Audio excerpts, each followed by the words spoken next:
Good evening, everyone, and welcome to game week 24 of the current Super League season. We are inching ever closer to its conclusion. A few of the top 6 spots already gone, and a couple more to be decided imminently.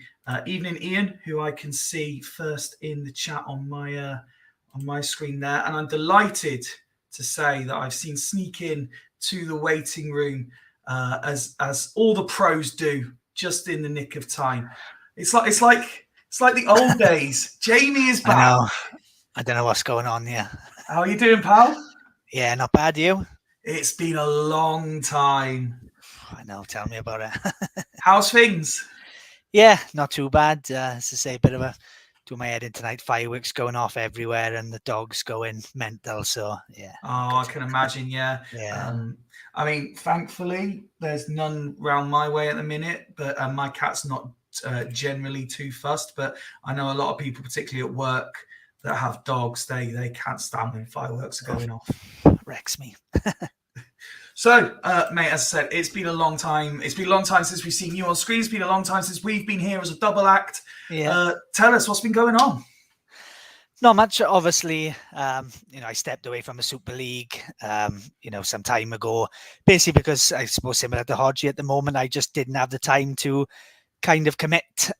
So I thought it was only fair that I kind of, step back and let someone else come in.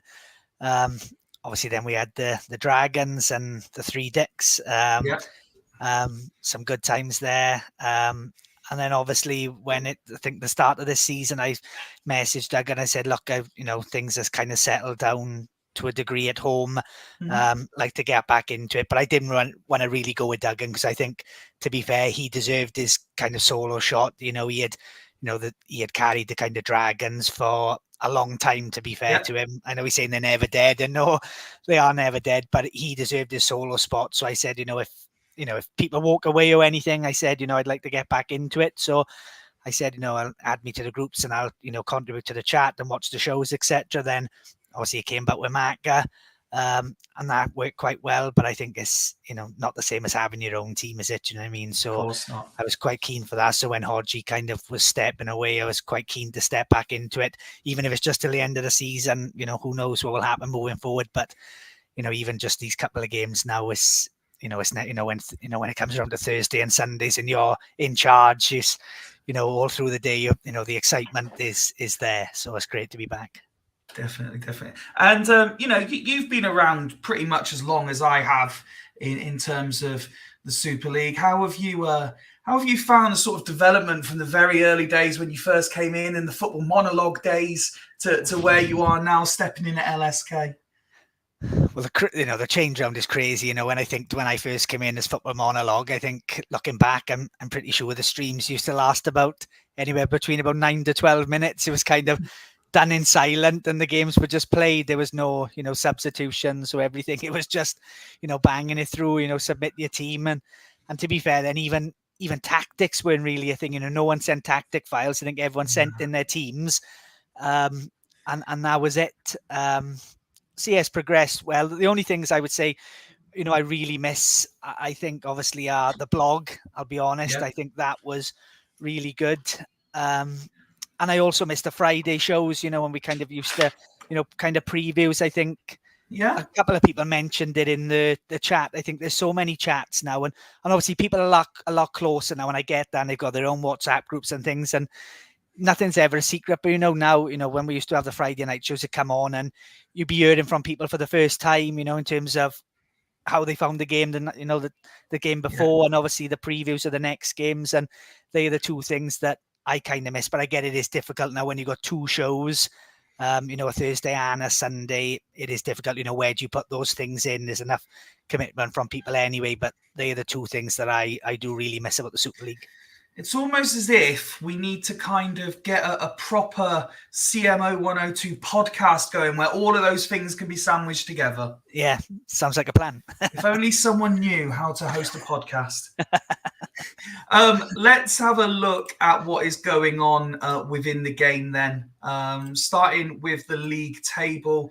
Jamie, Haggis, Coast and Burn already got their cues. They're safe. They're in the top 6. Badgers are 5 points clear of the dotted line with 3 games to go. You imagine they're pretty much there, but everyone says, 40 points is the mythical figure.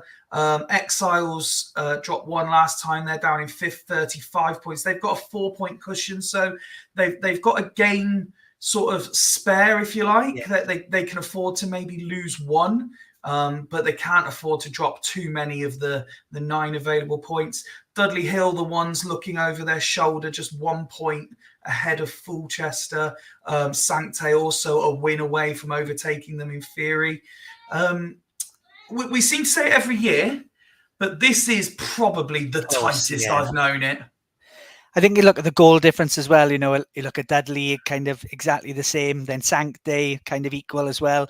Fulchester, obviously after that kind of crazy run, kind of up against it from the goal difference. But especially with Dudley and Sancte both on a kind of even, it's going to be an interesting end of the season. I think, the games tonight, looking at it, I've had Duggan messaging me kind of make sure I do him a favour tonight against Dudley Hill. So this, I think, obviously, you could go down as far as Fossey Road, but I do think the ones on 27 and 28, I've got a lot to do because you're already 4 points behind. So when you talk about that 1 game advantage, at least with Sancte on 29, he's 3 points behind with the same goal difference. I think he's got a chance, but I would say anyone from 9th down, it would take a big swing of events to get that. Yeah.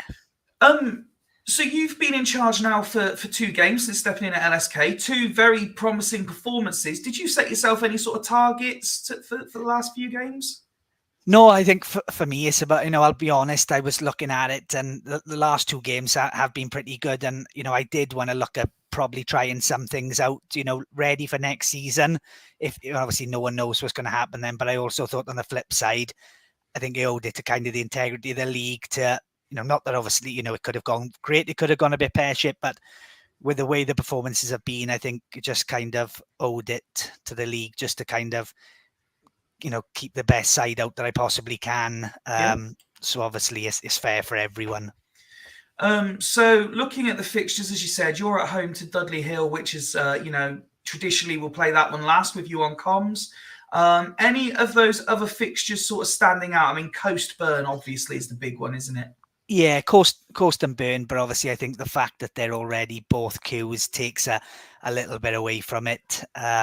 Then you've got obviously the ones around it, Sancte and Stackington, 8 and 9. Yeah. That's going to be obviously myself with Dudley, especially if that's on last. The pressure could be pined on Dudley then if Sancte were to win, and other teams around it possibly. Even if Stackington were to beat Sancte, even more teams around Dudley. So, Fulchester, Haggis, with Haggis obviously first, but the team tonight, it's going to be interesting. Obviously, you've got Vikings, obviously with Rocks coming in there. Who knows what will go on with them? Well, so, I know. Yeah. So, but yeah, I think there's big games all round. Is there anywhere in particular you would like to start? No, I would say let's go Coast and Burn, just because I think it's a kind of, although it's a massive game, it's in a second v third in the grand scheme of things. It's probably one that, I know obviously second place is big, but I think the games around the playoffs are the main ones at this time of the season, aren't they? Yeah, Coast v Burn it is. So we start with the home side. Barry Ferguson suspended. Interesting seeing the teams that have got the cues, what they're doing in terms of squad selection at this point. And as you can see, 3 of the 4 players who are a yellow away from suspension do start. The managers are trying to get these suspensions out the way before the playoffs. The only change from last time is due to that suspension for Ferguson. So Bowyer comes from the right-hand side into the middle. Stanic takes his place out on the wing. Uliano was praised in the week for his performances. He's had a fantastic season so far. 1 goal in his 19 starts, but a 789 rating as well. Yeah, it's really strong. The whole team is strong. I think obviously Ferguson will be a massive miss. I do like Bowyer in MC, but I think Ferguson is probably by far one of the best on his own in there. But I say he's probably delighted that he's got, get the ban now, and if he can get Zay Elias and those other ones to kind of get a yellow again, I'd imagine he's possibly on hard tackling and get it done and out of the way. But yeah, really strong side. How do you begin to explain these numbers from Carlos Shax? Insane. 11 goals, 5 assists. 5 assists in 14 starts. Bonkers. Sometimes you get it on the save, though. There's always that one player who just first, to be fair, and he's probably a bit better, but you look at Ian Robin the first half of the season, with his age, I don't think he's ever produced anywhere near those numbers at any point, probably in the Super League, than what he was getting, halfway through the season. So you do always get those ones just, out of the woodwork. So, but obviously massive when you get someone getting those goals on the midfield. Yeah, absolutely. Burn go into this game. Junior's injured. Taram comes into the 11 for this one. Again, another player on the yellow starting. Lopez is got the orange injury, so he's unavailable. And Drozdov was the breaking news in the week. He has picked up a broken ankle, which rules him out for 5 months. Season over. Thankfully, from a Burn perspective, Roy Keane is back from suspension to take his place again. Yeah, he'll be suspended again by the playoffs. Traditional Ian formation, you can see there at the title. He hasn't changed it since game week 14. Keane and Taram, the only changes. There was a bit of a mix around, a bit of a change around with the subs bench with those 2 changes as well. But other than that, fairly standard stuff from Burn. Yeah, you wouldn't expect him to change too much. Obviously his form lately hasn't been great. And obviously if he's still kind of going with that formation, he probably thinks that that's the one, that's got the best chance of obviously getting him, winning the whole thing. So yeah, very interesting. Scholes in the centre midfield, not too sure on that, but it is, it is a strong side, but I think Coast, I would say, just with form as well, and obviously them being at home, I would make them slight favourites for this one. Got the message. Wise Buffon got the hump. He just wants a new contract, which he has been offered. So first game of the night. Do you have a score prediction at all, please? I'll go 2-1 Coast. 2-1 to Coast. Let's see if you are right. Carlos Shax in the thick of it, nice and early. I can see Scholes then, and then time flies by to the half an hour. Not much happening, but there's Bowyer with his first ever goal for Coast, giving the home side the lead. Totti trying to get involved. Has Burn really piled pressure on to get the equaliser before the break. Evening Paul, who has predicted 3-1 to Coast. It's half time, and you're both correct with a Coast win. Equal attempts. Coast the only ones to take one, though. Yeah, flew up to say till 29 minutes, didn't it? I think Burn didn't seem to have anything, but the last kind of 10 minutes, they started to pile of pressure on them. So yeah, it'll be interesting second half, but this is probably as tight as everyone would have expected. Obviously, Carlos Jacks after the build-up, he was always going to have a 6, wasn't he? And Juliano. Absolutely, yeah. The two players we Yeah. highlight can't do it. Mr. Edwards got very early, as is no surprise there. Looking at this Coast team, they're winning. There's nothing obvious there that needs changing, is there? No, you'd be surprised if he changed anything at the moment. You know, a lot of 7s and 8s, and as you say, the 6s are 2 of his key players. So yeah, you can't see anything there. That's very, very average from Burn, isn't it? Yeah, the forward players don't really seem to. Montella's name was mentioned quite a bit. It seemed in the last 10 minutes. But yeah, they're going to need more. More from them. Well, both managers going as is at the break. So we go towards the hour mark. Burn again firing shots in from all angles, but there was Shearer nearly doubling the lead for the home side. As 10 minutes jumps by, we will pause it there for the tactical break. It looks like Burn have started that half where they ended the first.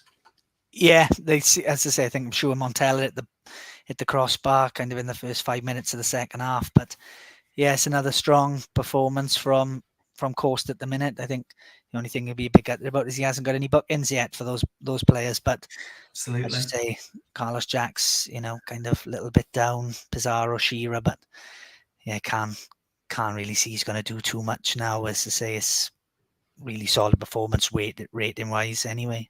Yeah, Zayas, again, praised in the week, and he is showing why the media are talking him up ahead of the playoffs. Yeah, he just gets the job done, doesn't he? He's an exceptional player. A lot of people, I don't know if you get the same impression when you talk to people, but it's kind of Keane and Vieira are this kind of elite bracket, and then it's the likes of your Zayas and a few others underneath. Did you think he warrants maybe being in that same conversation?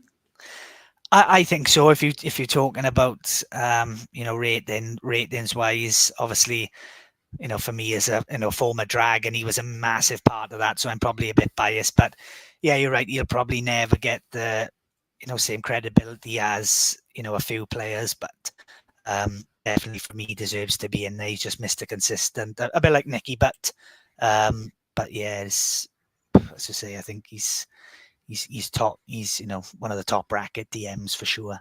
So with the change from Coast, Alex is coming on for Jacques, and then swapping places with Kjell. So he goes out wide and Kjell behind the front too. Do you like that as a move from Coast? Yeah, I quite like Alex as a player. To be fair, on the wing, and Kjell, as to say, he always nips in with goals, didn't he? And Jacques, although he went up to a 7, he didn't have the best of the first half. So this is the more interesting one in terms of what Edwards will do. Their rating, a few of them 6s have turned into 7s over the course of this half. Montella's still not overly involved, it would seem, well, at least in terms of his rating. Yeah. No real fitness concerns as such. It's an awkward one. Obviously, he's got Palermo, he's got a centre half, and then obviously a wide player in Lundberg, and Palermo's a striker. So I don't know, he could maybe bring, Palermo on for Scholes, drop Totti back, and maybe 2 up front. I think he needs to try something because it's not quite working at the moment. I prefer Montella as a lone striker, but at the moment this just doesn't seem to be happening. Well, this is arguably the biggest message I've ever seen from Mr. Edwards. He doesn't normally do this. Palermo for Montella, swap Totti and Scholes. Little Diag on Totti, just like that. Mourinho on for Thuram, who again never got his yellow. Yeah. And longer arrows on the wing backs. He's going for it, to be fair. Yeah, no, as I say, he's going to obviously already qualify, got nothing to lose, but realistically, getting in that top 2 is a massive plus, isn't it? So he's got to really go for it, because if Course were to win this, it's going to be a long way back for him to get in that top 2. Well, seeing the changes, who are you backing for the next goal? Oh, it's a penalty. And there it is, Northern Burn. Didn't get a chance to answer. No. Burn have level. I would have gone for Coast, though. Coast look more likely to win it late on, potentially. but the game ends, and probably Fair. a fair result, 1-1 to start the night. Yeah, looking at the match. Well, to be fair, the text looked it as well, very even. But yeah, Burn. Well, as I say, they kind of kept the same formation, just changed a few personnel, a few arrows, obviously on certain individuals, and Alex coming on with an 8, and well, as you say, made a bit of a difference there, isn't it? Yeah, he certainly contributed in his 25 minutes or so. It's a really strong performance from Coast, isn't it? Obviously no sixes, a 9, 8, 7s all around. Very strong. Tato saying, unsurprisingly, I will take that. Duggan quite right too. I thought I'd made a mistake until I remembered that Montella had come off. When he says Ian's shitting himself when the auto pen taker stepped up. And Dimble says, good game, Ian, to be resumed. Decent game to start us off. But let's move on to game number 2, which will be Red Rose Stanley at home to Foss Road. So just a reminder of where these two are. They're in that group of 27 that you spoke about in the beginning. Yeah.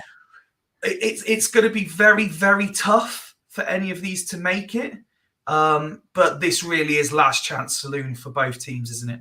Yeah, it's been looking at Stanley. They think they're one of the only teams with kind of a plus goal difference, although it's only a few. That is something I suppose they've got in their favour. But yeah, it is last chance saloon. A draw for both of these probably rules them out. This a win or bust then. So I think Sigalco is probably their main hope.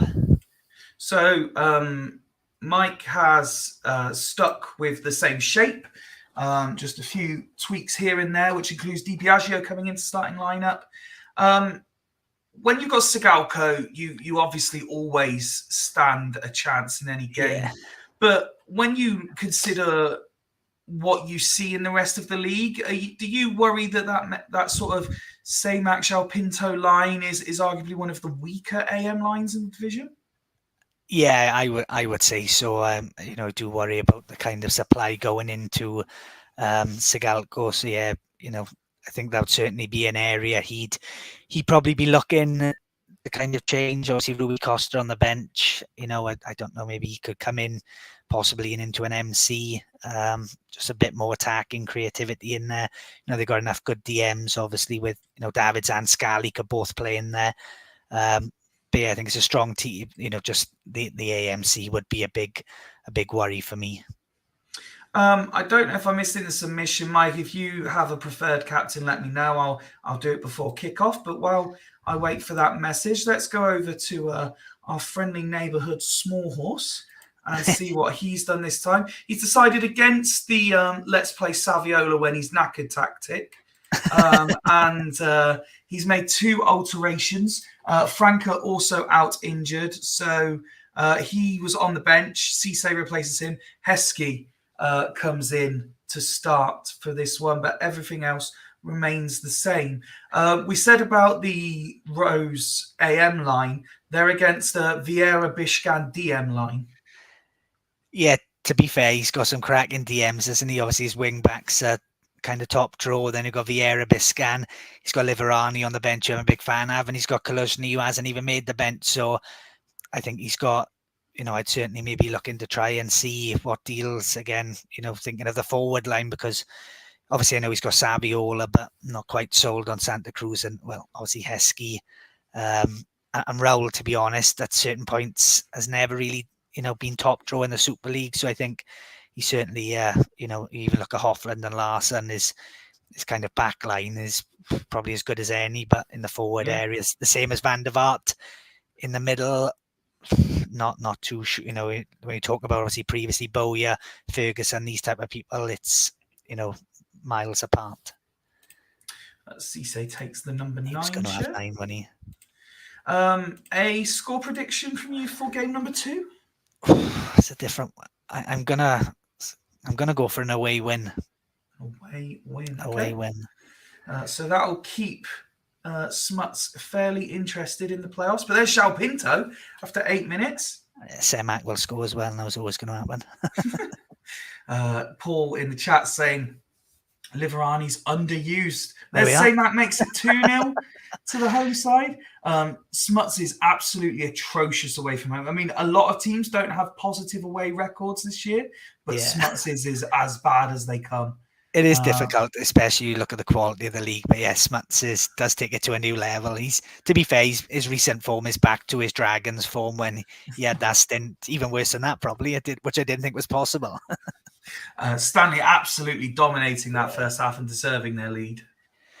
Yeah, as I say, it's from Fyfie Road. I don't know the gap, obviously, between, as I say, I'm just not sold on Van der Vaart in that kind of MC. So I think the gap between his, midfield to forward line is probably massive, and just not giving them a supply. Obviously, I suppose the keeper's not playing that well when they got 2 in target and 2 have gone in. So that's probably disappointing from Fyfie Road style. But solid performance from Ugo them. Ekiog absolutely destroying the opposition in that first half. Every tackle was won, 3 of which were key. He's won everything in the air as well. I didn't think Fyfie Road had been forward enough for him to have 5 tackles. I reckon Stanley are playing those advanced centre-backs that are pretty much playing in centre midfield. Yeah, well, everyone's playing one at the back these days, so I may as well go for it. Solid reigns throughout. Only Scally rating below a 7. Ironically, not having much to do in terms of tackles. So it's either Ekiog is just getting forward to do it for him, or Scally's just letting Foss Road run past him. It could be either. Spurs points out, I sold him Ugo as well. So he's proving a point to his former manager. As for the other side, Smuts was never very good in the transfer market. I remember when he first came on board with me, and he was getting involved a bit more on some of the things he was sending me. I was like, he's got to be on a piss take now. So I'm not surprised he gave him off Ekiog. You did mention it in your assessment, but yeah, Nigmatulin not covering himself in glory in that first half. Yeah, well, look, I said obviously about the supply line to the forwards. You've got obviously Van der Vaart's in the centre midfield on his own. He's only made 7 passes, and then obviously you've got like a Raul and obviously Santa Cruz. Yes, the wide players as well, Zé Roberto and Emerton. Although 2 of the busier players, not really offering much. Yeah, it's hard to know where he kind of goes now. Recoba's got a bit of creativity in there. Even Cisse, worth a shot, because got to do something. Without a Savage in the chat, we've got a as is till 60. I imagine Smuts is frantically typing, can I make 4 changes? Or something such like. Let me ask you, so Paul and Steve are currently discussing in the chat about Liverani, and Steve says Liverani is gash. Paul said, I like him, depends how and who you play him with. What you mentioned Liverani as well. How do you think he's best deployed? I quite like him. I think kind of I'd probably go more DM than kind of the left side as like a wing back. I don't think he's that effective, but yeah, I don't mind him. I think he's quite got a lot of obviously DMs of high quality, but yeah, I quite like him. Okay. Looking at the subs bench here, other than Liverani, Recoba, Cisse, both attacking options. Are you thinking a shape change or a personnel change is best for Foss to get back in this? I'd probably take Van der Vaart off. Probably even bring Recoba on and move Recoba into the AMC. He's got to go for it now. Right, let's see if I can do this. So, Hofland central. Van der Vaart off as well. So we've got Van der Vaart off for Recoba, Lawson off for Cisse. Where's Lawson? There he is. Raul and Recoba AMs. Like that. Cisse, RSC, Heskey, and Arrows as well. Do you read that the same as that? Yeah. Lovely. Well, again, you can't say that he's not going for it. That's for sure. Shit of us now. I say the only thing I hope doesn't come back to haunt him is leaving the keeper on when obviously he's on a 5 and conceded his 2 out of 2 shots. So that's obviously the big concern. They get it on target, it's going in. Well, let's see how it pans out for Foss Road. Can they get themselves back in this? We did mention it was last chance saloon, and it looks like Stanley are going for it. Bishkam picks up an injury. So for the fans of Liverani, Yeah. he is about to come on. I imagine these two will swap sides as well. But you watch him go on an absolute tear up now. Hat-trick. Hat-trick. If Liverani comes off the bench to score a hat-trick, it would be absolute scenes. Oh, he's going to have a red card before 60. Yeah. Sent off, yeah. Much more likely. And then Paul, who said, I'll play him in this league one day, or instantly reply, he's never playing for me. I'll have him. But yeah, it was an attacking move. Early indications there haven't really shown much fruit for Foss Road. No, I think it's, as I say, he is very attacking, but also when you look at Stanley's back line, it's extremely strong. So he's gone for it a bit more. Paul's very excited. He's in the MC now. Let's see what he's got. Well, with it being a red card, we do allow Stanley the opportunity to change things as well. So we'll just. Oh, it's an injury, wasn't it? Oh, was it injury? I don't even know. Oh yeah, no, it was. We can't change shape on injury. This was the. Fuck how Smuts is trying to get me in trouble now. Dear God. This was all the thing with Rocks the other game week. I'm not sure on the rules of moving players, but you can wait till 60 minutes and then you can move him. I did think I'd been away from this a while, but I didn't think I'd miss a red card. No. I mean, mate, honestly, it's been a long week for me already. He's called me a cheating fucking corruption. He's the one trying to do it. It's a good job you're on the ball, mate. Let's go to 60 and then he can make his change. Foss Road do get one Cmsl on his debut.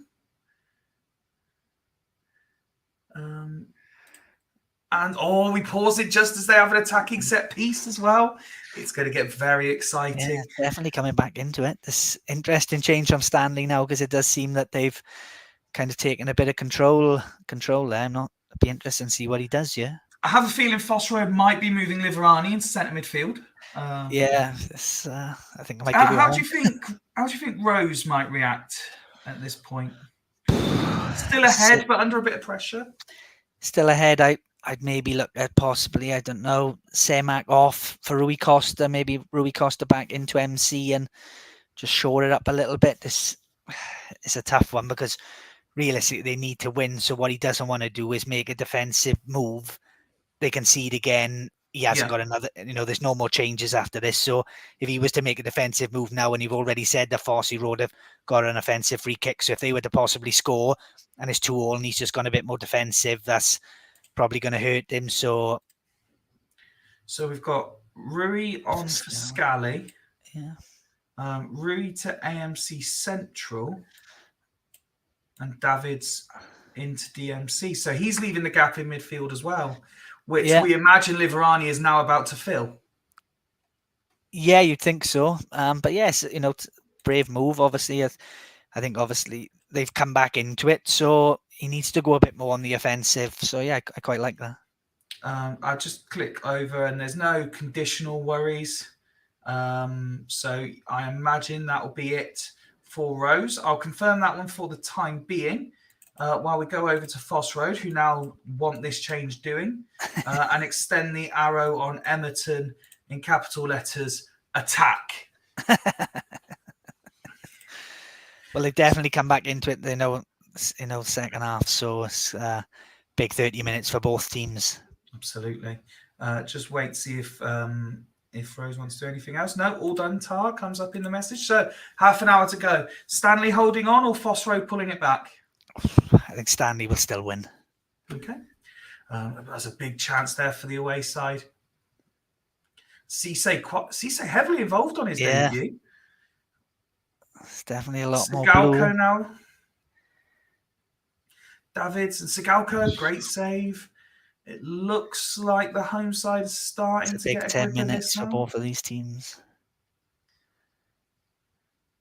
3 minutes been added on. We're into. And Foss Road have equalised. Oh, I did say Recoba.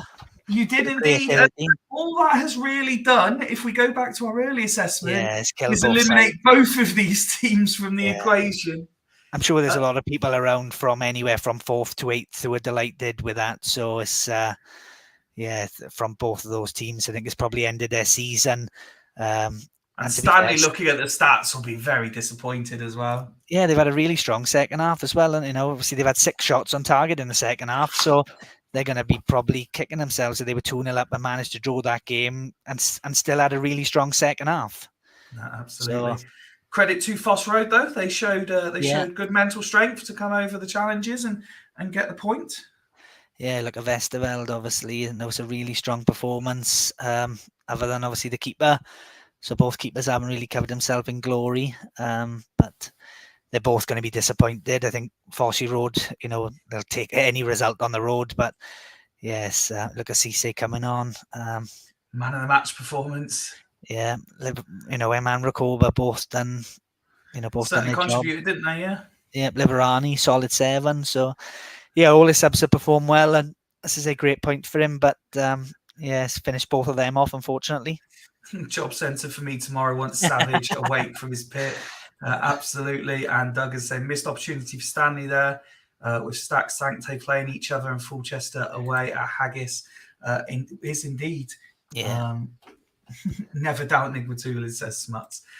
Let's move on. And it is that big Sancte Stackington game next.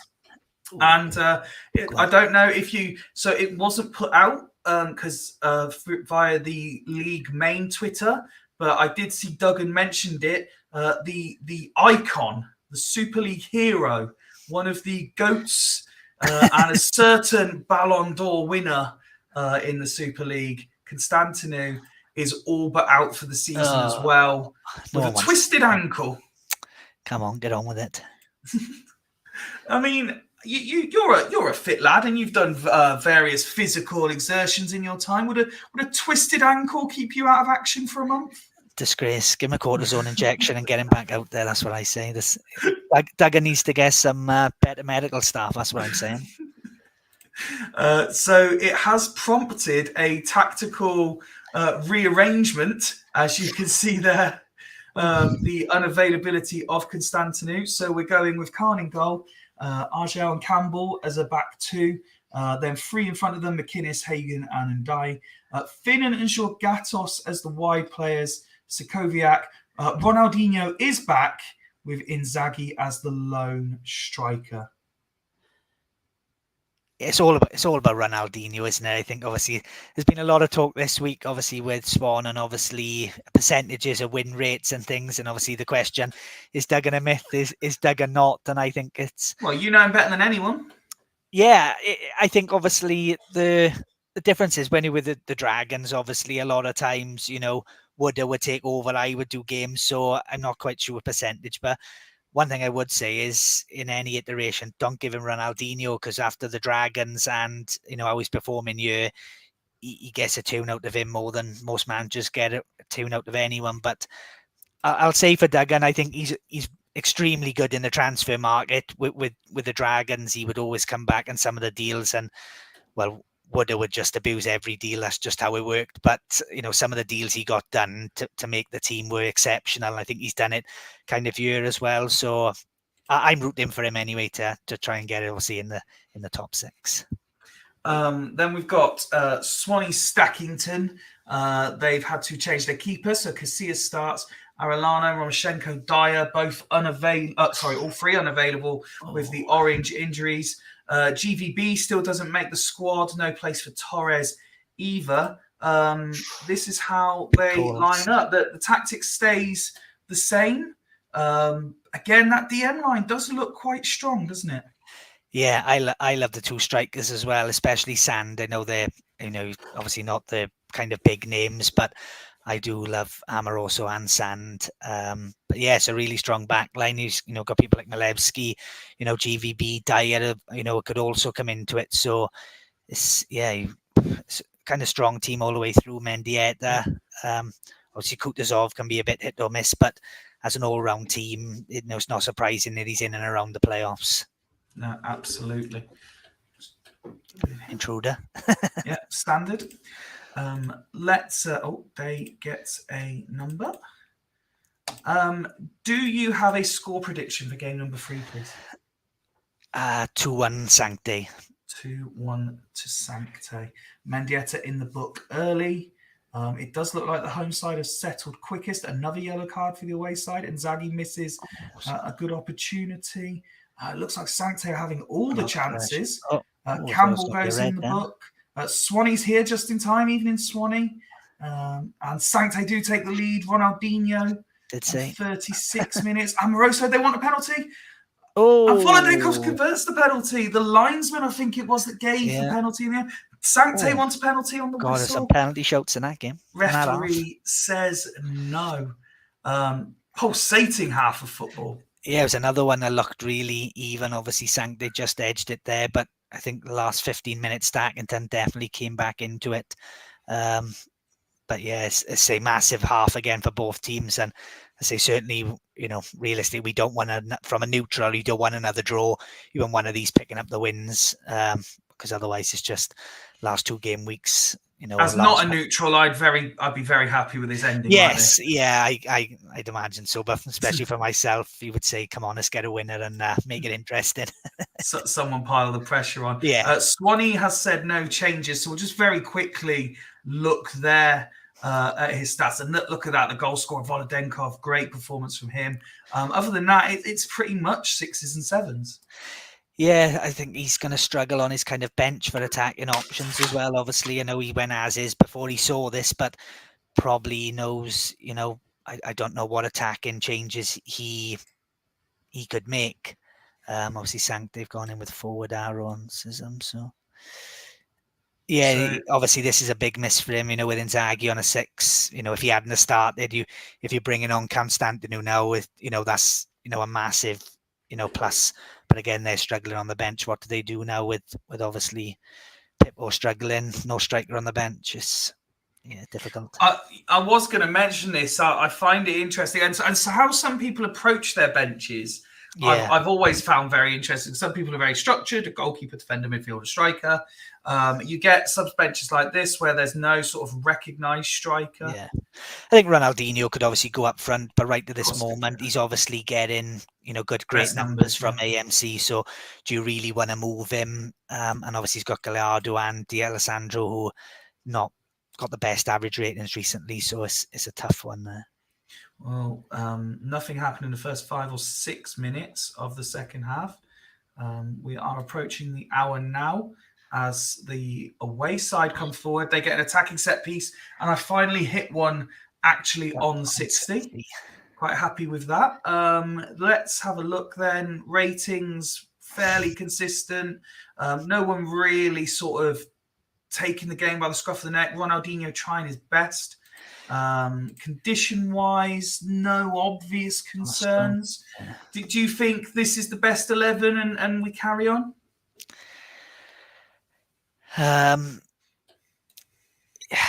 Maybe Gallardo for Finnan, someone a bit more attacking out wide. Yeah.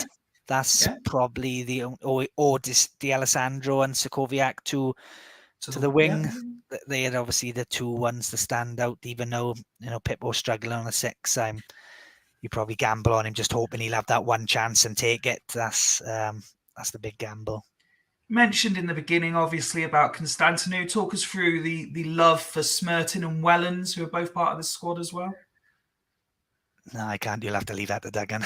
At least Constantinu backed it up with performances. I think with Wellens, it was just a case of, Woody used to hate him, Duggan was chucking him in. Smertin was a big fat. They were both massive fans of. But yeah, I never kind of got the Richie Wellens. And after his Gazelle's performance, I'm surprised he's back. Ronnie up top alongside Pippo. McInnes into MC. Sub with D'Alessandro. So he's making changes, that's for sure. Take arrows off the 2 DMC central, so like that. Yeah. McInnes for D'Alessandro swap. Wait, what? I think he wants to sell Alessandro to AMC now, doesn't he? And says back in MC. Let's try this again. Ronnie up top alongside Pippo. So that's like that. Yeah. McInnes into MC. Sub with D'Alessandro. Yeah, and then I think he wants D'Alessandro AMC and Sokoviak back into MC. Take arrows off the 2 DMC central. So I'm guessing he wants them like that. Yeah. McInnes for D'Alessandro, which we've already done in the previous comment. Yeah. And then swap D'Alessandro into AMC. Sokoviak. So I'm guessing he means like that. Yeah. Yeah. It's interesting. Obviously, you see the subs that are being made now. If this wasn't obviously so close to the end of the season, I don't suspect we'd see half the teams go in this attack. And I think they probably would have, maybe 1 or 2 position player changes, but I don't think we'd be seeing all these attacking options if it wasn't, so close to the end of the season with so much on the line. Shut my door a minute. Yeah, no worries. Duggan says that's bang on. So 30 minutes to play. Huge 30 minutes for both of these sides. It's level pegging. Who is going to take the points? Do you know what? Given how important this one is, let's really please everybody by slowing it down with 20 to play. It still looks like the home side are the more dominant. Ronaldinho first in. Inzaghi. Inzaghi's come more in this last 5 minutes. He has the whole game, but huge 10 minutes in store now as Holland. And there was Sand with the header. Could have been a great goal, but sadly for the away side wasn't his. Amoroso, Volodenkov, bends one in, but it's gone over. Tempted to slow it down even more, just to really ramp up the Finnan with the chance. Fuck it, why not? You only live once. Just to see Duggan start swearing in the chat. Speed this fucking game up. 4 minutes are being added on. We're into those 4 now. Nothing is happening. I will take that. You and everyone else. I am waiting for Tato's message. I think he's just got copy and paste, didn't he? Yeah, he certainly has. It was a good game. Sancte, I felt, maybe edged it slightly, but Stacking to perform very well. I think looking at the text, I think if there was one team who slightly edged it, maybe deserved it, was Sancte, but you'd expect it from the home team. But I say you talked about Stackington's back line, and obviously very strong. The last 2 results, obviously for yourself, Dudley Hill, Tato, it couldn't have gone any better, shall we say? Absolutely. Let's have a look at stats. Ronaldinho did get a man of the match performance. I've said many a time, it sums up the quality of a game. If someone's getting man of the match on an 8 rating, you just don't see it that often. Yeah, no, they cancel each other out, don't they, mainly? They're what everyone was waiting for. And that changes the complexion of the league massively. Solid, if not spectacular, away performance from Stackington. Plenty for Swan to be pleased with, I think.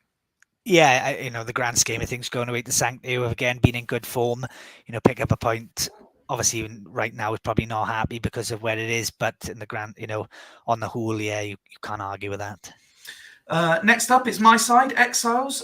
We are entertaining Rox's Vikings. I did see a post from Rox earlier to say he wouldn't be about tonight. I don't think I've seen Jens, but if he is, he is more than welcome to take charge of things when it comes to tactical changes and subs. We're going with #0E. I'm not entirely sure if that's in reference to something, but this is what we go with. It's an outrageously strong squad. Yeah. And I'll be honest, I'm struggling to see it. If I was to pick out a weak link, and it's maybe a bit harsh, if I can get past the 10 quality outfield players, maybe I stand a chance against the goalkeeper, is the way I'm looking at this 11. It's an exceptionally strong team and another bench. The only thing that surprises me, and it's not really defensive, but for a Rocks team, it feels defensive. I wouldn't have expected to see, that many players inside his half. Mm-hmm. Especially when he said, if it's not going right, chuck the keeper up front. So that shows you how attacking he is. But, you do Petit, Kaladze, Enemies, Cafu, Baumar, Emerson. It's outrageous, isn't it? You almost wonder, and we obviously know because we've watched the season play out, to see that Vikings squad in 13th is a bit of a mystery. But it's because this league is so tight. I mean, a win for Vikings can put them up to sort of 9th position. The whole, like you say, someone unfortunately has got to be, at the bottom of the league or in the bottom few positions because someone's got to, but it is a very strong side. Obviously, goals maybe are a bit, obviously, he had Sigalko, but the way he was playing, but Anelka, Salas, Keane, Henry, they're probably a bit weaker than the rest of the team. When you look at it, say the back line is outrageous. So goals is probably where he struggled for. But yeah, it is, like you say, there is no weak link there at all. Even players who are not making the squad. So yeah, it is a bit of a shock. He's all the way down there. I can see Ian's joined the chat. Sorry, Nate, did I miss how much? No, Haggis yet to play, mate. My side, the team news, Takanadi suspended. Oya still injured. I did make a couple of changes. Veron's fit again, so I've gone back to putting him in this sort of quarterback role for those who like American football. And with Takanadi suspended, Gravison keeps his place in DM. I've also taken Viduka out and put Ventila in for this game. Raquelme gets a place back on the bench. Amar just about keeping a place in the starting 11. Any predictions for this one? I'm going to go for a 2-2 draw. A 2-2 draw. And there's an early goal for... Oh, I'm not... Fuck me. He forgot. Might keep his place again next week. Yeah, he might keep his place now. I said, for anyone who watched the last show, I said I had no sort of expectation for this because you just don't know what you're going to get from a Rocks team. There was a Nelka level of things like Ventila. Keep putting us back in front. We just can't defend, so we have to keep scoring goals. If we don't score goals, it's when we're in trouble. Please score a third before half-time. I'll be very happy. No, there's Emerson to make it 2-2. And, I thought Vikings were going to take the lead for the first time there.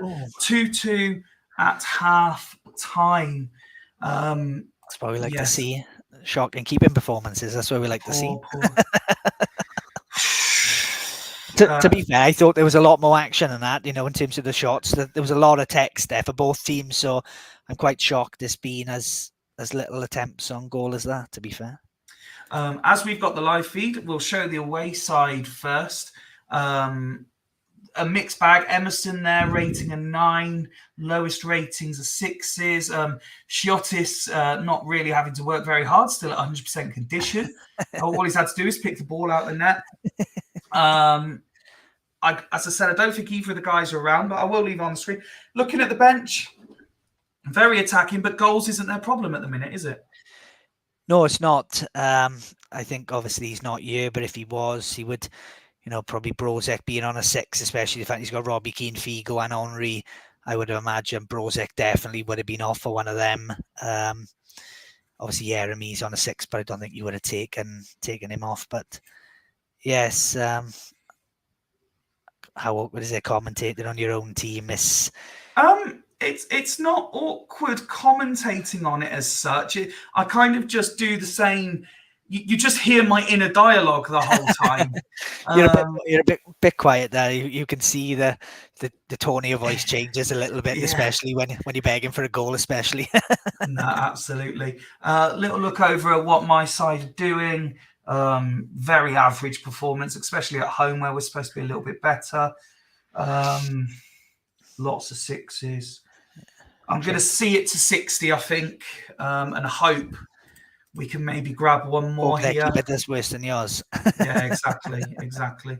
And there's a Nelka with an early chance for the away side. Now they take the lead, and here's where it all possibly falls apart. Tristan has a goal ruled out. And we're at the hour mark, and it's an attacking set piece for the home side. And now I have decisions to make. Richard Wright on a 5. Yeah. So he rated a 6 last time out, and normally I do swap players who put in 6s, but because his performances have been so good up to that point, I thought I'd give him a second chance. Yeah, well, and it's backfired immensely.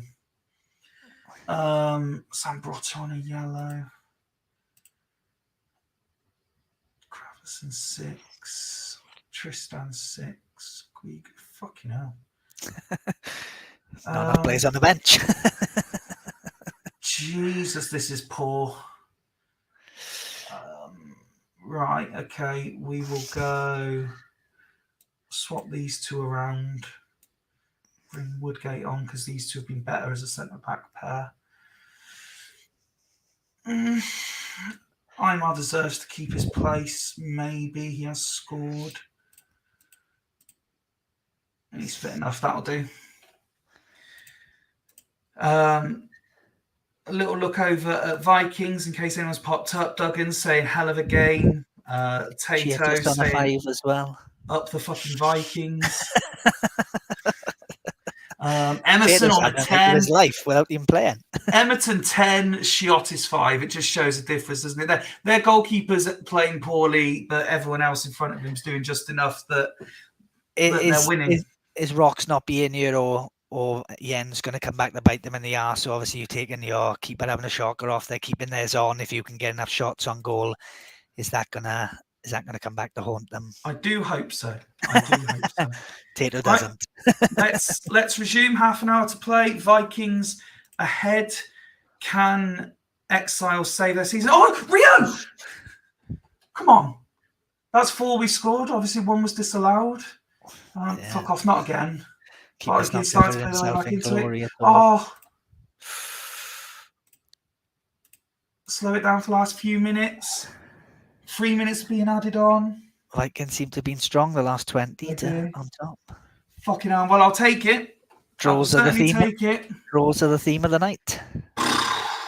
I mean, you look at those stats and suggest that Exiles over the course of 93 had been the better side, but we had a goal disallowed as well. Yeah. Home side's just edging it, don't they, in terms of match stats and things. But I think it was a tale of the keepers in this game, wasn't it? Tato saying, "Won't we all?" Can't believe it's like he couldn't have predicted this any better. No, it's all it's all coming up rosy. You know what's going to happen though is despite everyone dropping points, Tato's then going to lose.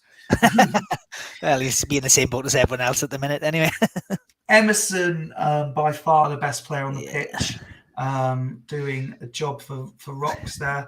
Has brought himself up to a 6 to finish off, but he did indeed. Very good game. Credit to Vikings, they've done well and they've kept really the league solid interesting. Team. I actually think that's potentially cost Exiles there because with the other results, a win would have almost guaranteed top definitely. 6. But at least we didn't lose, so it could always be worse. With the previous results, yes, definitely not the end of the world. Who have we got left? So we've got you're playing Dudley Hill. We want to leave that one. Yeah. Badgers are playing Sloths, which means Haggis are playing Fulchester. 28, 31. Fuck, it doesn't really matter. Let's go with Sloths Badgers then. Yeah. Tato commented that Alf's gone back to a normal tactic because he's playing him. This is the team that Alf has selected. The Trezeguet and Penza partnership is interesting because, if I am correct, Trezeguet's not had a bad season. 5 goals, 3 assists in 18 starts. And Penza is averaging just under 1 in 2 as well since joining. 6 goals in 15 starts. So there's certainly goals in this team. Yeah, potential. Obviously, Collins as well in the AMC. I love Zauri from right wing back as well. Obviously, the centre midfield. I think there's probably a weak point for them. Van Bommel and Zidane certainly not the strongest in my opinion. But everywhere else is not bad. But yeah, I think those front 3, there's definitely goals there.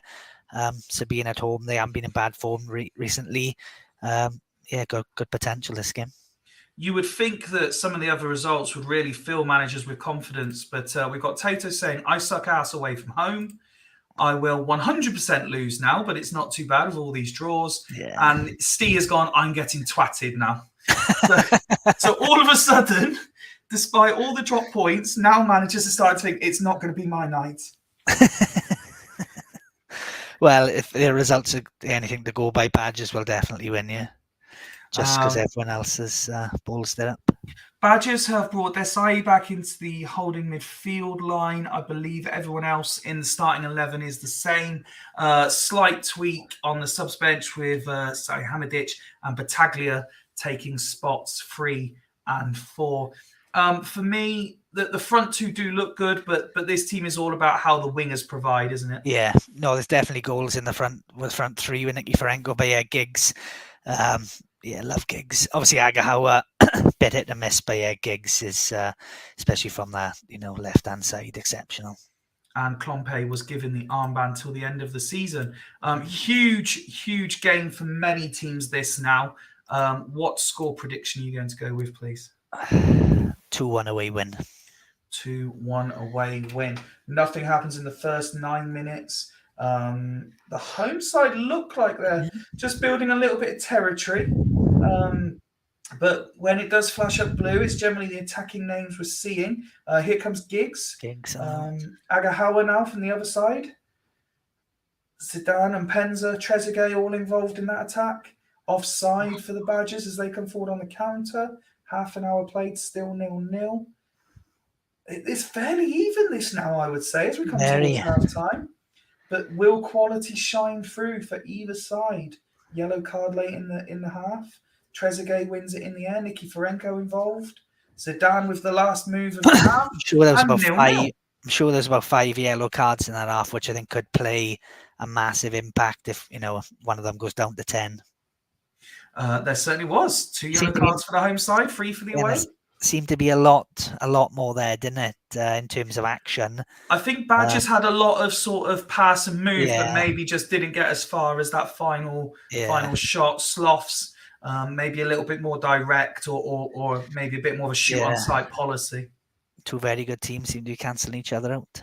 Absolutely. Let's have a look at the home side's ratings. Lefopoulos, they're on an A. Lasisi and Butt, both on yellows, but both with the highest out. They are 2 crucial players if either of those were to get sent off. Yes, 100%. A look at the away side. Helguera and Desai, both in that holding midfield line on the yellows. Interesting. You look at Clivert and Rossini not seeing a lot of the ball. They haven't had any. Neither of them were the ones to have the shot. In fact, it was Giggs. No, it's to say it's not bad from both teams. I think both. Jamie Rainman on the yellows. I wouldn't be surprised if neither makes a change if they both roll till 60, because I don't think any of them have been that bad. Not really sure where they would make a change this early on.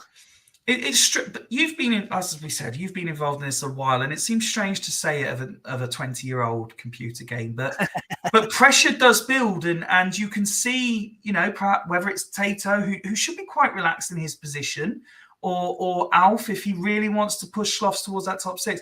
One of them could make a season-defining decision here, which affects not just their team, but so many other teams, for better or worse. Yeah, I think Badgers are obviously in a luckier position right now because they've seen the results that have gone, before them. So if they were to come away from a draw here, they're laughing. Really, tough game for them, and no one else has taken advantage. So they are a bit in a unique position. But he also probably knows that a win here now probably sees him there with everyone else. So it is. It's a solid change, and I wouldn't have expected too much from Badgers and Sloths. They need to really push for it, but where do they? The team is not really defensive. It is. So what change do they make?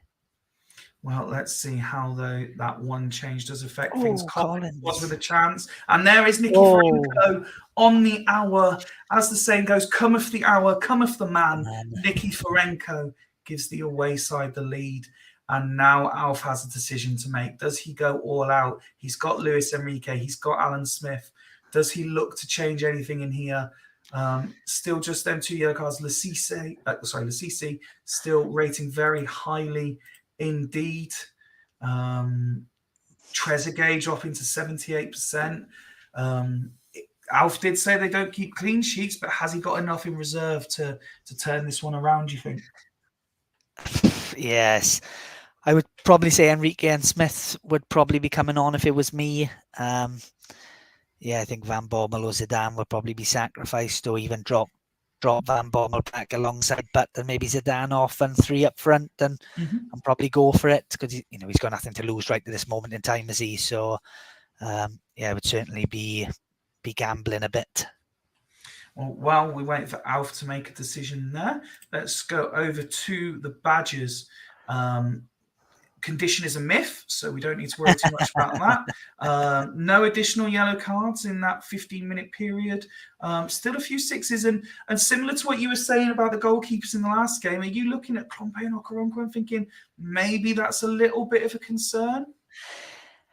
Not so much as a keeper. I think the centre halves, especially if you think, obviously you've got, the 3 in front of you as well, doing all right. It's a bit of protection. It's a bit different with a keeper. But yeah, I would be surprised if he changes anything unless he is worried about one of those kind of DMs on a booking. But like you say, conditions a myth, and they do seem to have been a bit stronger this second half. But yeah, I thought he might have taken one of them off. So it's Desai off, Battaglia in. Battaglia, who I think Alf started to get not great numbers, but started to do bits with when he was back at Astor. Yeah. So interesting for Battaglia to come up against his former boss. And here is Alf Enrique for Van Bommel. You did suggest that it might be one of those 2 midfielders.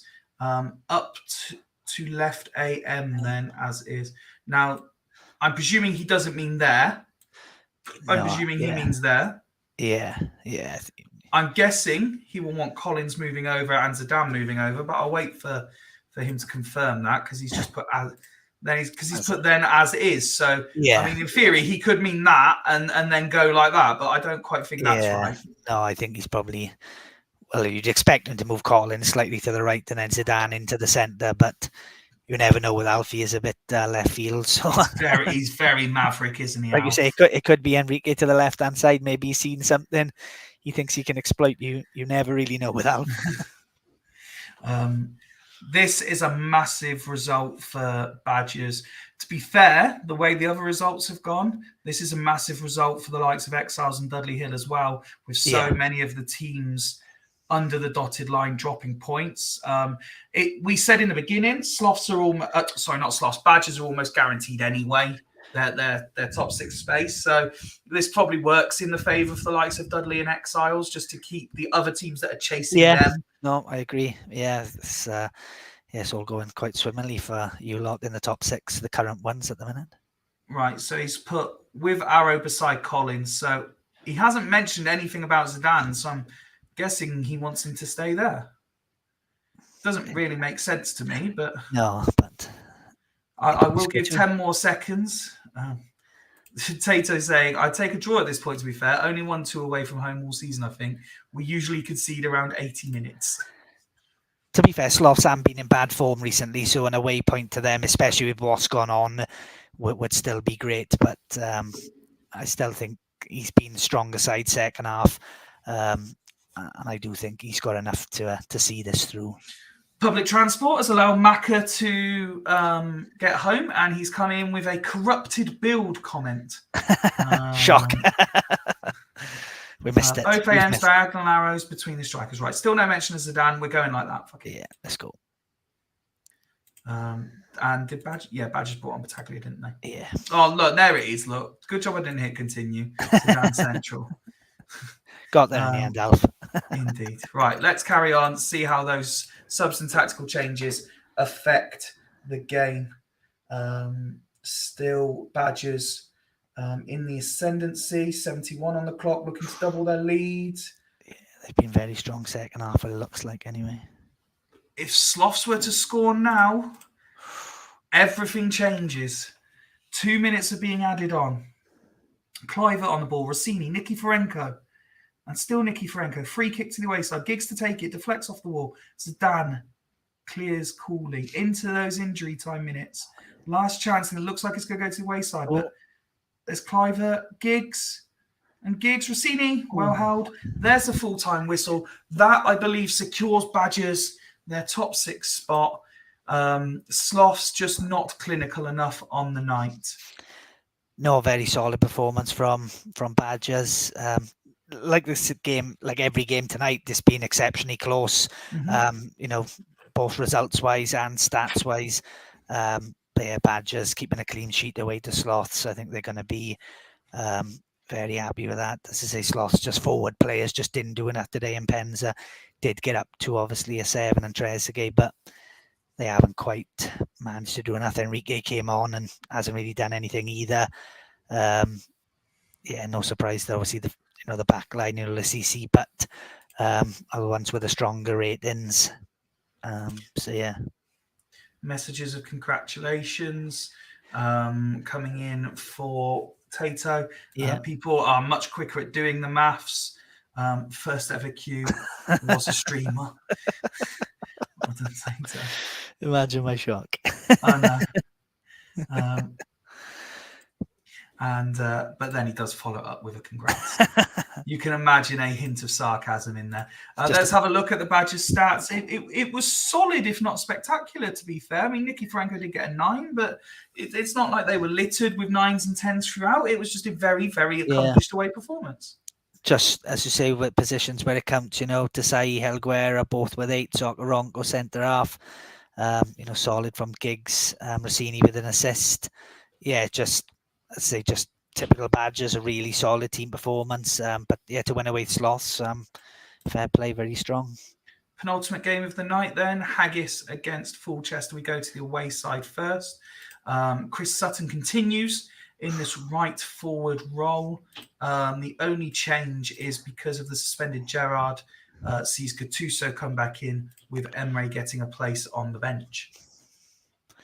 Yeah, it's interesting to see Robin out wide when obviously he's probably one of the best players through the middle, but obviously that insane run of form and losses probably did, prompt changes needed. So they had to try something a bit different. Crespo's kind of gone back to normal Crespo, so it will be interesting. But Fulchester need something tonight. Even if it's just a point.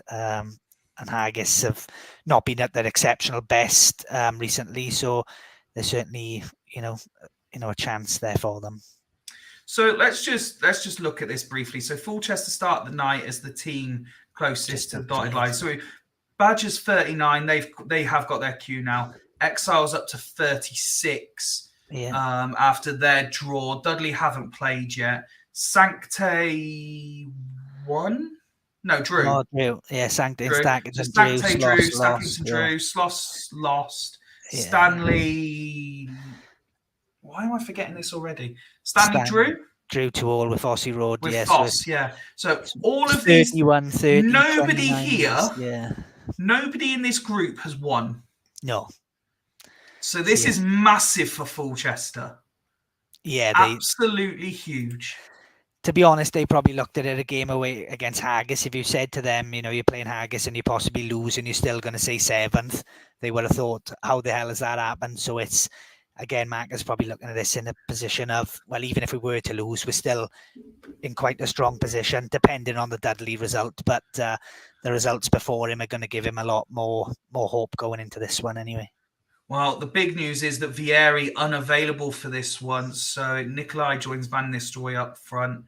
The rest of the squad, as you'd expect. But that suddenly looks a lot different when Vieri isn't there, doesn't it? Yeah, Del Vecchio's done a decent job there. Del Vecchio, Nikolai, they're certainly not people who you'd be putting in a team as top of the table. But yeah, Vieri and Van Nistelrooy have been really strong. So again, he's just probably happy that he's missing these games before, they go into the big ones in the playoffs. Macca throwing all sorts of weird and wonderful accusations out in the chat at the minute. I haven't even got time to try and comprehend what he's saying. Penultimate game then. Have you got a score prediction, please? And given all of the nonsense that's gone on in the last few weeks, could you imagine if Haggis do something to allow Fulchester a run at the playoffs now? Let's not talk about theories now. Well, let's build up those tensions and rivalries. Oh, there's enough rivalries and tensions going around, that's for sure. But I think Haggis will have too much. Haggis will have too much. Let's see if you're right. Well, they take a very early lead. Del Vecchio's goal ruled out. Casas, a former Haggis player in a previous life, gives the away side the lead. Ian's not spoke to me in days, says Macca. He says they're not weird, just counter evidence. Okay, if you like. It looks like the home side are trying, but Fulchester holding firm. And there's Ronaldo, makes it 2. And suddenly Fulchester are looking every bit the playoff chasing side. Poke nonce chatting shit. What have I missed here? I'm trying to concentrate on the game and the chat at the same time. I've not had the chat up in front of me because I thought it was just going to distract everything, but that is a crazy half, but I still can't believe. Duggan's saying something about when he was Astor manager and they were shite. Anyway, half-time. Both sides have had chances. Haggis very wasteful, the Vieri effect, or lack of Vieri effect, you could say. But Fulchester with a 2-goal lead. Dudley Hill will be looking at this and thinking, oh, fuck. Yeah, again, from a neutral point of view, it's nice to see hopefully Fulchester keep it going. So I think everyone below them has kind of blown it. So, it's nice to see, well, it's a half time, but possibly, going into the last 2 games, we're still going to have something to play for. And I'm just imagining Steve in his living room now, just pacing up and down, looking at this result, thinking, fucking hell, Ian. Very, very average from Haggis and another keeper on a 5. That's what happens when you agree with Macca that he'll get a keeper to go man mark someone, see. Macca's saying the Steerco need me to win this. Apparently. So very average ratings. Looking at the conditions though, nothing. Macca says roll, ignore any instructions from the 189 Haggis staff. Yeah, it's only one these days because Rox has left him, and Ian is currently on the speed. He probably won't make any changes because he's on the speed dial to Greavesy begging him to come back. So very solid away performance from Fulchester. They could be very happy with their efforts so far. Yeah, and Robin continuing his kind of great season he's had. Ronaldo's been really hit and miss. Casas has done well since he's come in. When you're playing away from home against top of the league and you see everyone's above a 7, it's just the two bookends that are probably going to be in the back of his mind now. But I can't imagine he's going to make any change there with that performance. So Haggis are blinking first, so to speak. Guede for Cannavaro. And one at the back. Okay. Let's go for it. He's going for it. Yeah. Probably would have taken my keeper off mind, but can't see anything yet from Macca regarding a Fulchester change, but we'll give it another 15-20 seconds. Do you think this is a bit shithousery from Haggis as well? Because it looks like he's going for it, but equally if Fulchester continue to dominate, then again, like we were saying at the start, suddenly Fulchester are very much back in the playoff hunt. Yes, catch-22, and I think if he did nothing, then he'd probably be thinking, well, why hasn't he gone for it? And but yes, that's a great spot from Mr. Edwards. Nice touch from Haggis to rename the stadium in honour of Matthew Perry as they play at the Bing. Matthew Perry, a sad loss to the world of entertainment this week. Yeah, I'm presuming Rolfuff is some sort of Mancunian slang for carry on, Fyfie. You'd hope so. Let's go to 60. Otherwise, none of us have got a clue what he's on about. Haggis do go close and have a set piece. They are trying to attack here, the home side. And there's one. And it is the substitute. It's a masterstroke. And there's two Zanetti. And suddenly, out of nowhere, Haggis have pulled this back. And the biggest sigh of relief has come from the Bradford area. Yeah, you can stop pacing now, Steve. Sorry, Stephen. He's got bottles that have gone everywhere now, hasn't he, Dudley? There are Magners cans flying all over the place. Oh, God. What happened? What is the next twist in this tale? don't know. Mac is thinking of what theory he can type out now. He's blaming Tato. Some poor editing. But yeah, didn't see that coming. He's saying that his pace is poor. I mean, what's he doing? Running after the ball himself? Or what's going on here? After 15 cans, most people's pace goes to be honesty. But no, I think Duggan's asking Macca who he's got next, to which he's replied in kind, it doesn't matter. The cards are stacked. Mac has forgot all about doing subs now, and he's probably just chatting with everyone else in the chat. Right. What did we? I missed one. Hang on. Where are we? Haggis. I did see a comment from Ian. Why can't I see it now? Where is it? There it is. Move Guede and Rude, please. So Rude going into the middle. Looks like that's it. You're right sending the Tato, you're right sending the file like you did last week. Yeah, no worries, Tato, no worries. Duggan pointing out you're coming to the Vatican next for some holy water anal purging. I mean, this game week hasn't even finished yet, and already the words.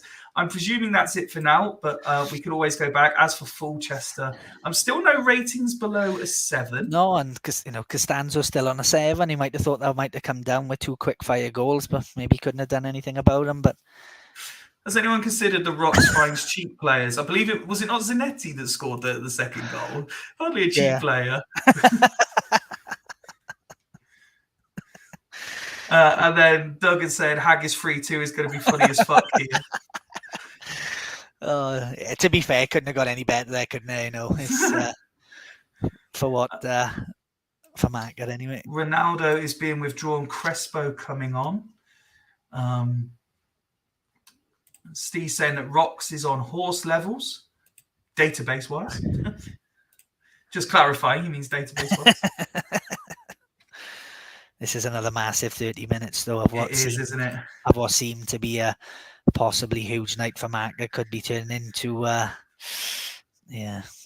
Well, we'll give them 10 more seconds because none of them actually put done after their change, but we'll just give them 10 more seconds. If what we've seen is how it goes, how do you think this game ends? I think it's just got a Haggis win written in the stars now, isn't it? I think that the game's let it get back to 2-2 for Fulchester to get a dramatic winner. Crespo possibly. Let's find out. Let's roll. Oh, and there's an injury, and it's a huge injury, especially as Cannavaro's already been subbed off. Now Walter Samuel's injured. Oh, didn't want to see that. This one's the defender, isn't it? Yes, yeah. So I'd imagine we'll get that confirmed. But suddenly, one at the back's Brave, but when that one at the back isn't Walter Samuel, it looks a lot different, doesn't it? Especially up against his 3. Yeah, there's as I say with Samuel, you're quite comfortable, but now it could be. But who gets the third goal? Let's slow this one down as Sutton holds it up, swings in a cross. The keeper clutches it and then sends it out for throwing into the final 10. And another injury. And it's the subs got injured. Oh shit. So I'm presuming Saeed will now drop back. Zanetti into here. Yeah, that's why. And then Valentina out wide is my assumption. To be fair, if it was Rocks, it would just be the substitute straight in an AMC winning at the back, wouldn't it? Absolute scenes. Doug is saying Tato magic. Mac is saying die. I think Mac has definitely had the one hard tackling, that's for sure. So we've got confirmation Saeed's going there. I'm presuming Zanetti will go here. Get the cat out of the way. This has been fun, Jamie. I'm glad you're back. With Zanetti on a 9, maybe you just keep him there and hope for a bit of, more creativity. You can't play a winger here, surely. Well, he's a right centre AMC, isn't he? Oh no, he's not. I didn't think he's centre. Oh yeah, you'd have to do it. Yeah, it's a bit of a risk. Or even Perez there. He's got Crespo, the hatchet man, and you've all just found out. To be fair, it's probably Chris Sutton with a few elbows. Yeah, definitely. What else is Ian going to do? I don't know if he realises it's an injury and not a red card. There we go. Struggling here, he says. It's as we suggested. Yeah. There we go. Let's see. It's a big last 7 minutes. If anything, I think that's actually made them stronger again because Saeed at centre back and Zanetti and DM. It's probably going to. Yes, as an 11, you're probably right. Yeah. Let's see how it pans out. 5 to go, and here come the home side. Van Nistelrooy and Haggis have scored. Wow. Oh, great day. We both said it would be 3-2, but you said it would be to the home side. Here he comes again, looking for a hat trick. No, Van Nistelrooy. Oh, and into injury time. And here comes Robin. Offside. Perez. Shoved by Gattuso. Free kick to the home side. Petkov, Van Nistelrooy. Good tackle. And that should be it. There's the full-time whistle. And nobody from 7 down to 13 has won a game tonight. That is insane. I mean, technically, as it stands now, nobody from 5 down to 13 has won a game tonight. I think obviously there's a hell of a lot riding on this last match now, because I think if Steve was to win... I am proper fighting Camabel, says Macca. Duggan finds this hilarious. I can imagine Duggan pissing himself. Steve just says, wow. Square sausage and iron brew all round. There's going to be the chat is going to be interesting. Who the fuck is he was man marking the keeper as well. Oh dear me. The game is wanting to take everything to game week 26, and then Ian just goes with commiserations. No, well, fair play. He's made the change. He's proper changed it around second half. Well, he hasn't really had that many shots on target second half, but obviously Fulchester's keeper's had a bit of a nightmare. He's had an absolute howler, hasn't he? Yeah, so, but excitement, and no one saw that coming at half time, I think, with the ratings from Fulchester. But fair play, Zanetti. He's taking on himself as captain. This, if it was anyone other than Ian, this would be considered genius management. A substitute coming on and getting a 9 with 2 goals. Look at that performance from Zanetti as well. Yes, proper captain's performance. Obviously, the only worry for him will be obviously the Walter Samuel injury. Then obviously to Tradza, so he could be a bit light. But just play 1 at the back and 3 up front and score more goals in the opposition. This is why we have squads. Yeah, to cover this kind of thing. Samuel is a massive loss, though, and I know it's obviously our squads, but him and Cannavaro as a two are huge. So to possibly lose him will be massive. And look at Costanzo. Has Costanzo cost Fulchester a chance at the playoffs here? To be fair, him and Dida over the past 10 weeks have probably cost him a chance at the playoffs, because if it wasn't Costanzo, it was Dida. So, but I think I think he could have blown it from there. I think the next match is massive now. I think if Steve was to beat me, I think the playoffs could kind of be done, because I don't see anyone coming back from like a 5-point gap. Macca simply says, yes, he has. Straight to the point. Well, we are at the final game of the night, and I'm looking forward to this now, because as great as it is listening to you, imagining what Steve is about to go through after all the other results. God. I mean, to be fair, it couldn't have gone much better for him, could it? It's kind of a free hit now, isn't it? Realistically. And given that Badgers have won, it's the only thing that makes me think that he could be the loser here. But other than that, like you say, everything has gone swimmingly to plan for him tonight. This is the team that's selected. The core moves into centre midfield from DM. Patsazoglu, I believe it's kind of a swap, the two. Yeah, Patsazoglu was in centre mid. Cole comes into the midfield as well. The wing backs, centre backs, and AMs all stay the same, as does Comandini up top. Strong side. Strong squad, to be fair, with the options he's got as well. Comandini in recent weeks been scoring. As I said, I'm not too sure again on the AMs. Del Piero, Mackay. We all believe in. Well, I believe in Morientes. Yeah, I believe in Morientes. Don't believe in Hopkins. Maga saying, delete this fucking save. You've just Illuminati. I mean, given that I've only had the save for about a week, I think it's harsh to call me. I mean, I believe he's essentially calling me and you Illuminati corrupt bastards, which is a bit harsh. I've been called worse. Yeah, well, yeah, so have I, mate. I've probably been called worse by Maka. Yeah, oh, no doubt. That's quite nice of him, to be fair. Yeah. I'm quite happy with that. I love you too, mate. Talk us through your team. 3-2 loss. So, Vrede injured, Tomasi suspended. This is what you've gone with. Yeah, I think obviously the one at the backs, has worked quite well. Obviously, Tomasi being injured, I think, is a massive miss. Morientes, who I'm quite a big fan of, obviously came in last week and scored.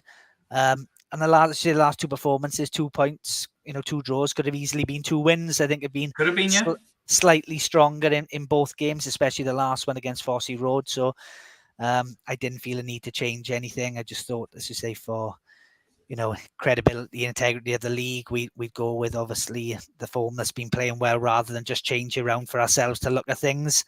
I felt that was the right thing to do. But yeah, I feel, Shevchenko getting a goal back in AMC. So I think it is the forward areas where we are probably a bit, short on, but I think it's definitely enough in that squad moving forward to certainly, be in and around the playoffs next season. Given the Super League is built around the biggest and best the game has to offer. Is there anyone in the LSK squad that you've kind of not really had much to do with before, and you've been interested to see what they're capable of? I know you said at the start about you'd like to try new things and do a bit of prep depending on what happens next season. Is there any players who you've kind of wanted to have a look at? I've never had Shevchenko and always been quite interested because, obviously on home saves he's great, but in Super League he's never really done it. So he's certainly someone I'd like to look at. And as a kind of more defensive player, I've never had Vogel either. And I've always really liked him and thought he's been really strong. So yeah, those two are probably the standout ones who I've never had before. Quite interested to see how they do. The sticker have a lot to answer for. By the way, I'm quitting, drunk. Yeah. Any of the above. Not commentating on game week 26 if I'm not involved. Right. Well, I'd like to, and then fuck this. Dear me. Right. Well, as is tradition, I won't ask you for a score prediction. I will wish you good luck, and reluctantly, I will wish Steve good luck. And let's hope that it's been a really entertaining night. Let's hope you two can play out an entertaining conclusion to it as we kick off the final game. Absolutely piss all happened in the first 10 minutes, but it's all Dudley early doors. I say early doors. We're now 20 minutes in, but here come LSK. Vogel, and there is Morientes on 22 minutes. Give the home. Oh, boo.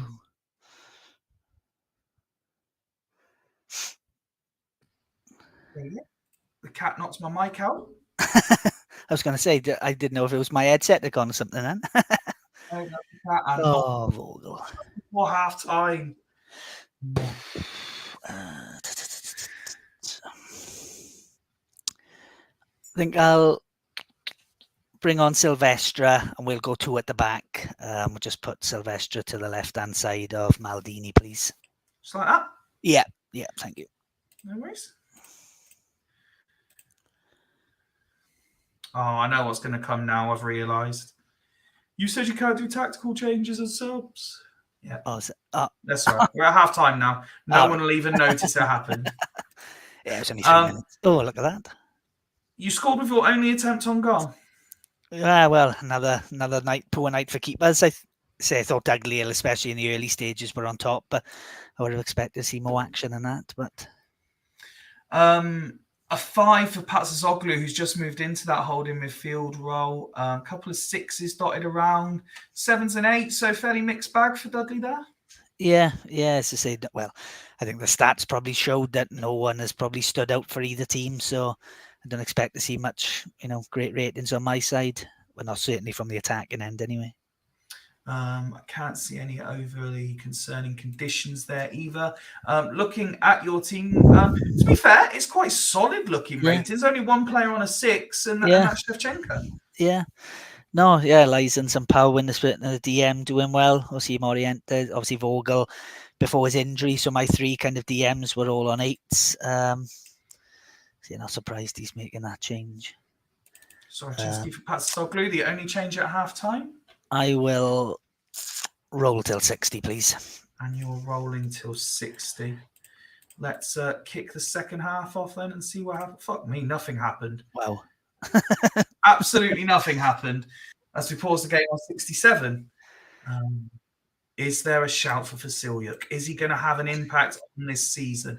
Got 8 goals already this term. Yeah, he'll come on for Bergkamp. And if you can put him up top with Shevchenko in the AMC with an arrow, please. Like that? Yeah, and forward arrows on Lizarazu and Agath up to AMC. Yeah, that's it for me. Yeah, that's it. Thank you. Lovely. As for Dudley Hill, ratings have improved, although Contra now on a 6, as is Roy Mackay, who's normally a lot more dependable than that for Dudley. Rustico and Cole both on yellows. No real conditional problems, though, so interesting. Steve has seen other results. Does he try and see out the draw and just mimic what everyone else has been doing, or does he go for the win that could almost guarantee him a top 6 spot? Yeah, personally, I'd go for it. You know, he was slightly on top in the first half, and it hasn't changed much second half. So I think, you know, if he, you know, shows a bit of balls, you know, the 3 points could be there for him. So yeah, probably gamble Tony maybe on for Mackay and 2 up front.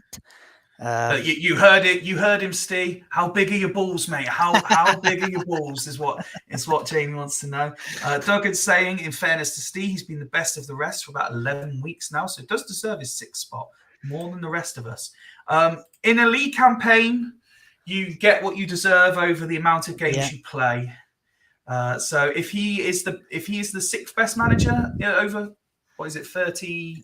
I can't do the maths. How many games do we play? 26 games, then he will finish 36. I nearly did say 36, you're right. Add on half a season. Oh, no. Well, I'm just enjoying it so much. Oh, he is going for it as well. So Tony for Mackay. Tony, right striker. Combi left. Del Piero, central AMC with arrow. Cole Diag. And that's it. I love that the Diag has actually become a thing now that other people do. And not just that rogue thing that Fyfie did at one point. Right, let's see how those changes affect this game then. Last one of the night. And LSK is coming forward. And there was the header. And they've taken the lead. It's Maldini, of all people, to give the home side the lead. Huge 10 minutes now. Is Jamie going to get his first win? Here comes a Gat. Only 2 minutes added on. Comandini now coming forward. Decor, Cole. Sylvester picks over. Comandini again. Free kick to the away side. Del Piero. Decor. Walker wins the ball. And Jamie has got his first 3 points. What a team. What a team you are making, LSK. Tato, absolutely right in the chat. Nobody wants a playoff spot. I'll have one. That is massive. Yeah, absolutely huge, Jamie. You have just thrown the biggest spanner in the top 6 of anybody tonight. Duggan saying, "I believe in Jamie Hopkins." Stay of execution for several teams. Steve saying, "Play Jamie that move to 2 at the back." Won you that? Yeah. Duggan's saying he's not dead yet. And of course, they play Fulchester next. Yeah. Oh, chaos! Chaos! Oh God! And what could only make that a better round of entertainment on? And don't forget, next round is going to be on Saturday because I'm away on Sunday. What could only make that better is the fact that it's me and Smuts on comms going through all the action as well. Absolute carnage. And Duggan pointing out as well, former Dudley Hall legend in Maldini. That will hurt. Yes, certainly will. Yeah. You'd said the last 2 games you picked up 2 points. It could have been 2 wins. You look at these stats here, you must be delighted. Yeah, I think from myself and obviously more of a neutral, not involved in the playoffs. You want to, as much as I love Steve and I'd love him to make the top 6. Yes, it is nice to keep it interesting going into these last 2 game weeks, but also from myself, just more signs that we have got a squad and a team that can do something next season. So yeah, I'm extremely happy with the first few games.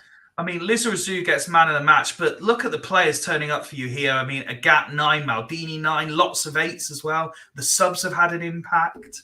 Yeah, I think obviously Morientes coming in from the cold, getting another goal.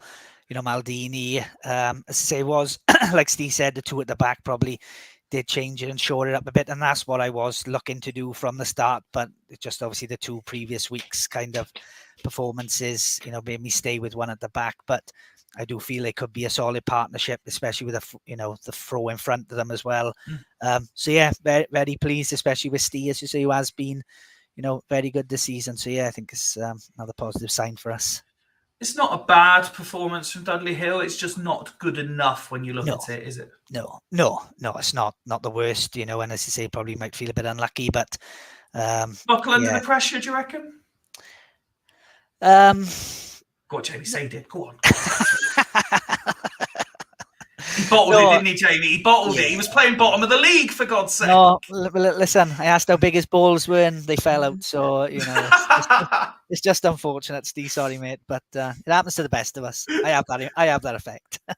So let's have a look at the classified. So we had Coast 1, Burn 1, Exiles 3, Vikings 3, Haggis 3, Fulchester 2, Santos 2, Dudley Hill 1, Sancte 1, Stackington 1, Sloss, the only home side not to get a point tonight as they went down 1-0 at Badgers, and Stanley 2, Foss Road 2. That leaves the league table looking like this. Congratulations to Badgers, who have now claimed their queue. They are there, confirmed in the top 6. We've got Haggis on 48, East Coast 43, Burn 42. We saw Dimble comment earlier. He is not resting until that top 2 is signed and sealed. No, it's massive. That could go all the way to the last game week as well. Yeah. Badgers 39. To be fair, they're only 4 points. If Coast or Burn drop points in the last games, they might fancy themselves to nick it. Exiles 36. They've got a 5-point gap. So realistically, a point gets Exiles there. Dudley Hill 32 completes the top 6. A point behind is Fulchester on 31. A further point behind is Sancte on 30. A further point behind is Stackington on 29. They are all 3 of those within the 3 points of Dudley Hill. Then we've got Stanley 28 and Foss Road on 28. Unlikely now you feel. Oh, sorry, and Sloths on 28. Unlikely now you feel that they will make up the gap. We've got Vikings on 27, and you passed the 20-point mark. Take that. 5 points out of 9. You can't go wrong there. So the fixtures for Saturday's show then: Badgers Coast, massive game. Dudley Hill Sloths, Foss Road Oh, fucking hell, I forgot we play each other as well. Oh my God, it gets worse. Fulchester versus Sancte. What a game. Burn versus Stanley, Stackington Santos, and Vikings. Rox's Vikings versus Ian's Haggis as well. Oh God! Well, that Sancte and Fulchester. Wow! Just play the whole game on like medium. That is going to be absolute chaos on Saturday night.